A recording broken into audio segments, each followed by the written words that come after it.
You bet.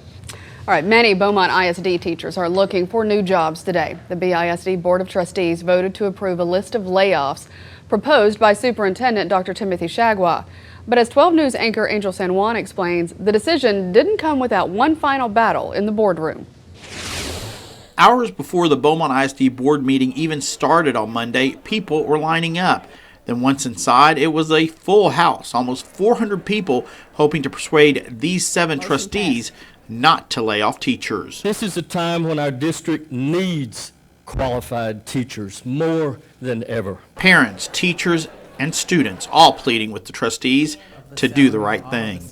The BISD is really all about the kids. It's time to start acting like it. Some even telling the board members that they're the ones who need to go, blaming them for the district's financial crisis. Since we don't have any money left, and we are buying our supplies for our schools, I brought some pens and paper for you to use to resign tonight.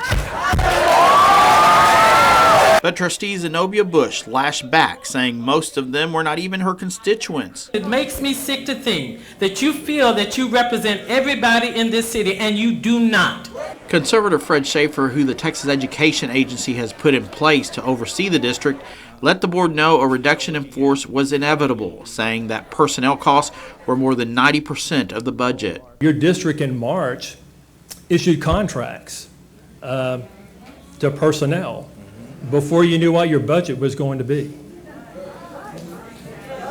You issued contracts to personnel who were on grants, that those grants were playing out at the end of this year. Yet they were pulled over to your general operating fund. And trustee Tom Neild explained to Schaefer no one trusts the current administration to conduct the layoffs fairly. You're asking us to give the authority to the people, the same people that put us in this position. Neild and Mike Neal would be the only ones to vote against the layoffs. Terry Williams abstained. He was upset part of the cuts included closing Austin Middle School due to low enrollment and moving those students to King Middle School. But teachers are not giving up the fight, and now their goal is to make sure that the layoffs aren't used as retaliation. We are going to be watching them like hawks to make sure that they are following this policy and that they are not using retaliation to get rid of who has not played on their team. In Beaumont, Angel San Juan, 12 News HD.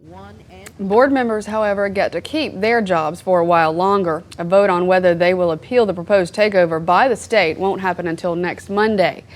And if you're curious to see last night's meeting for yourself in its entirety, head to our website at 12newsnow.com. We posted the raw footage from the board meeting there.